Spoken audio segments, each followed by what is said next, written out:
അധ്യായം 32. മോശ മലയിൽ നിന്നിറങ്ങി വരാൻ താമസിക്കുന്നുവെന്ന് കണ്ടപ്പോൾ ജനം അഹറോന്റെ ചുറ്റും കൂടി പറഞ്ഞു, ഞങ്ങളെ നയിക്കാൻ വേഗം ദേവന്മാരെ ഉണ്ടാക്കി തരുക. ഞങ്ങളെ ഈജിപ്തിൽ നിന്ന് കൊണ്ടുവന്ന മോശ എന്ന മനുഷ്യന് എന്ത് സംഭവിച്ചുവെന്ന് ഞങ്ങൾക്കറിവില്ല. അഹരോൻ പറഞ്ഞു, നിങ്ങളുടെ ഭാര്യമാരുടെയും പുത്രന്മാരുടെയും പുത്രിമാരുടെയും കാതിലുള്ള സ്വർണവളയങ്ങൾ ഊരിയെടുത്ത് എന്റെ അടുത്ത് കൊണ്ടുവരുവിൻ. ജനം തങ്ങളുടെ കാതുകളിൽ നിന്ന് സ്വർണവളയങ്ങൾ ഊരി അഹറോന്റെ മുൻപിൽ കൊണ്ടുചെന്നു. അവൻ അവ വാങ്ങി മൂശയിൽ ഉരുക്കി ഒരു കാളക്കുട്ടിയെ വാർത്തെടുത്തു. അപ്പോൾ അവർ വിളിച്ചു പറഞ്ഞു, ഇസ്രായേലേ, ഇതാ ഈജിപ്തിൽ നിന്ന് നിന്നെ കൊണ്ടുവന്ന ദേവന്മാർ. അത് കണ്ടപ്പോൾ അഹറോൻ കാളക്കുട്ടിയുടെ മുൻപിൽ ഒരു ബലിപീഠം പണിതിട്ട് ഇപ്രകാരം പ്രഖ്യാപിച്ചു, നാളെ കർത്താവിന്റെ ഉത്സവ ദിനമായിരിക്കും. അവർ പിറ്റേന്ന് അതിരാവിലെ ഉണർന്ന് ദഹനയാഗങ്ങളും അനുരഞ്ജനയാഗങ്ങളും അർപ്പിച്ചു. ജനം തീനും കുടിയും കഴിഞ്ഞ് വിനോദങ്ങളിൽ ഏർപ്പെട്ടു. കർത്താവ് മോശയോട് അരുളി ചെയ്തു, ഉടനെ താഴേക്ക് ചെല്ലുക. നീ ഈജിപ്തിൽ നിന്ന് കൂട്ടിക്കൊണ്ടുവന്ന നിന്റെ ജനം തങ്ങളെ തന്നെ ദുഷിപ്പിച്ചിരിക്കുന്നു. ഞാൻ നിർദ്ദേശിച്ച മാർഗത്തിൽ നിന്ന് അവർ പെട്ടെന്ന് വ്യതിചലിച്ചിരിക്കുന്നു. അവർ ഒരു കാളക്കുട്ടിയെ വാർത്തെടുത്ത് അതിനെ ആരാധിക്കുകയും അതിന് ബലിയർപ്പിക്കുകയും ചെയ്തിരിക്കുന്നു. ഇസ്രായേലേ, നിന്നെ ഈജിപ്തിൽ നിന്ന് കൊണ്ടുവന്ന ദേവന്മാർ ഇതാ എന്നവർ പറഞ്ഞിരിക്കുന്നു.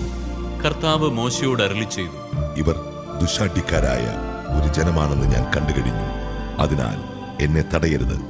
എന്റെ ക്രോധം ആളിക്കത്തി അവരെ വിഴുങ്ങിക്കളയട്ടെ. എന്നാൽ നിന്നിൽ നിന്ന് ഒരു വലിയ ജനതയെ ഞാൻ പുറപ്പെടുവിക്കും. മോശ ദൈവമായ കർത്താവിനോട് കാരുണ്യം യാചിച്ചുകൊണ്ട് പറഞ്ഞു, കർത്താവേ, വലിയ ശക്തിയോടും കരബലത്തോടും കൂടെ അങ്ങ് തന്നെ ഈജിപ്തിൽ നിന്ന് പുറത്തു കൊണ്ടുവന്ന അങ്ങയുടെ ജനത്തിനെതിരെ അവിടുത്തെ ക്രോധം ജ്വലിക്കുന്നതെന്ത്? മലകളിൽ വെച്ച് കൊന്നുകളയുന്നതിനും ഭൂമുഖത്തു നിന്ന് തുടച്ചു മാറ്റുന്നതിനുമുള്ള ദുരുദ്ദേശത്തോടു കൂടിയാണ് അവനവരെ കൊണ്ടുപോയതെന്ന് ഈജിപ്തുകാർ പറയാനിടവരുത്തുന്നതെന്തിന്?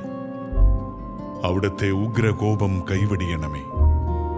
അങ്ങയുടെ ജനത്തിനെതിരായുള്ള തീരുമാനത്തിൽ നിന്ന് പിന്മാറണമേ. അവിടുത്തെ ദാസന്മാരായ അബ്രാഹത്തെയും ഇസഹാക്കിനെയും ഇസ്രായേലിനെയും ഓർക്കണമേ. നിങ്ങളുടെ സന്തതികളെ ആകാശത്തിലെ നക്ഷത്രങ്ങളെപ്പോലെ ഞാൻ വർദ്ധിപ്പിക്കും. ഞാൻ വാഗ്ദാനം ചെയ്തിട്ടുള്ള ഈ നാട് മുഴുവൻ നിങ്ങളുടെ സന്തതികൾക്ക് ഞാൻ നൽകും.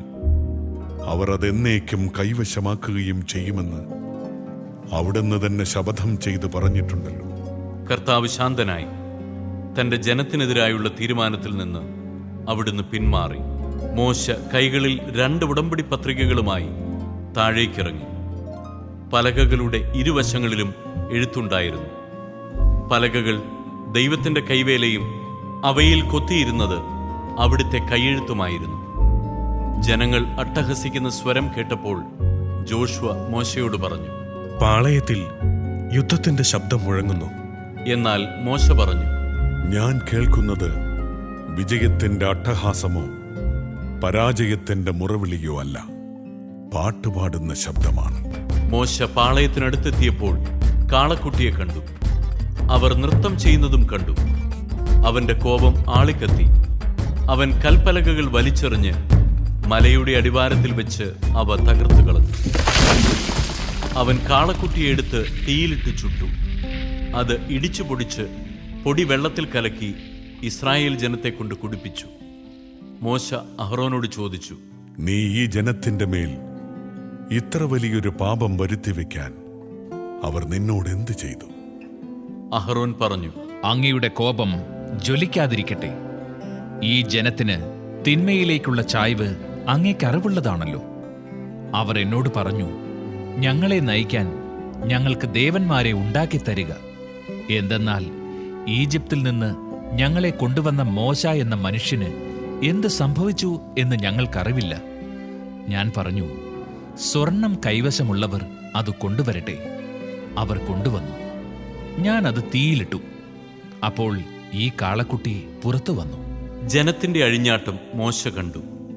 ശത്രുക്കളുടെ ഇടയിൽ സ്വയം ലജ്ജിതരാകത്തക്ക വിധം അഴിഞ്ഞാടുന്നതിന് അഹറോൻ അവരെ അനുവദിച്ചിരുന്നു. മോശ പാളയത്തിന്റെ വാതിൽക്കൽ നിന്നുകൊണ്ട് പറഞ്ഞു, കർത്താവിന്റെ പക്ഷത്തുള്ളവർ എന്റെ അടുത്തേക്ക് വരട്ടെ. ലേവിയുടെ പുത്രന്മാരെല്ലാവരും അവന്റെ അടുക്കൽ ഒന്നിച്ചുകൂടി. അവൻ അവരോട് പറഞ്ഞു, ഇസ്രായേലിന്റെ ദൈവമായ കർത്താവ് ഇപ്രകാരം അരുളിച്ചെയ്യുന്നു: ഓരോ മനുഷ്യനും തന്റെ വാൾ പാർശ്വത്തിൽ ധരിക്കട്ടെ. പാളയത്തിലുടനീളം കവാടം തോറും ചെന്ന് ഓരോരുത്തനും തന്റെ സഹോദരനെയും സ്നേഹിതനെയും അയൽക്കാരനെയും നിഗ്രഹിക്കട്ടെ. ലേവിയുടെ പുത്രന്മാർ മോശയുടെ കൽപ്പനയനുസരിച്ച് പ്രവർത്തിച്ചു. അന്നേ ദിവസം 3000-ഓളം പേർ മരിച്ചു വീണു. മോശ പറഞ്ഞു, കർത്താവിന്റെ ശുശ്രൂഷയ്ക്കായി ഇന്ന് നിങ്ങൾ നിങ്ങളെ തന്നെ സമർപ്പിച്ചിരിക്കുന്നു. ഓരോരുത്തനും തന്റെ പുത്രനും സഹോദരനുമെതിരായി നിന്നതുകൊണ്ട് കർത്താവ് നിങ്ങൾക്ക് ഇന്നൊരനുഗ്രഹം തരും. പിറ്റേ ദിവസം മോശ ജനത്തോട് പറഞ്ഞു, നിങ്ങൾ കഠിന പാപം ചെയ്തിരിക്കുന്നു. ഞാനിപ്പോൾ കർത്താവിന്റെ അടുത്തേക്ക് കയറിച്ചെല്ലാം. നിങ്ങളുടെ പാപത്തിന് പരിഹാരം ചെയ്യാൻ എനിക്ക് കഴിഞ്ഞേക്കും. മോശ കർത്താവിന്റെ അടുക്കൽ തിരിച്ചു ചെന്നു പറഞ്ഞു, ഈ ജനം ഒരു വലിയ പാപം ചെയ്തുപോയി. അവർ തങ്ങൾക്കായി സ്വർണം കൊണ്ട് ദേവന്മാരെ നിർമ്മിച്ചു. അവിടുന്ന് കനിഞ്ഞ് അവരുടെ പാപം ക്ഷമിക്കണം. അല്ലെങ്കിൽ അവിടുന്ന് എഴുതിയിട്ടുള്ള പുസ്തകത്തിൽ നിന്ന് എന്റെ പേര് മായിച്ചു കളഞ്ഞാലും. അപ്പോൾ കർത്താവ് മോശയോട് പറഞ്ഞു, എനിക്കെതിരായി പാപം ചെയ്തവനെയാണ് എന്റെ പുസ്തകത്തിൽ നിന്നും ഞാൻ തുടച്ചു നീക്കുക. നീ പോയി ഞാൻ നിന്നോട് പറഞ്ഞിട്ടുള്ള സ്ഥലത്തേക്ക് ജനത്തെ നയിക്കുക. എന്റെ ദൂതൻ നിന്റെ മുൻപേ പോകും. എങ്കിലും ഞാൻ അവരെ സന്ദർശിക്കുന്ന ദിവസം അവരുടെ പാപങ്ങളെ പ്രതി അവരെ ശിക്ഷിക്കും. കാളക്കുട്ടിയെ നിർമ്മിക്കാൻ അവർ അഹറോനെ നിർബന്ധിച്ചതിനാൽ കർത്താവ് അവരുടെ മേൽ മഹാമാരി അയച്ചു.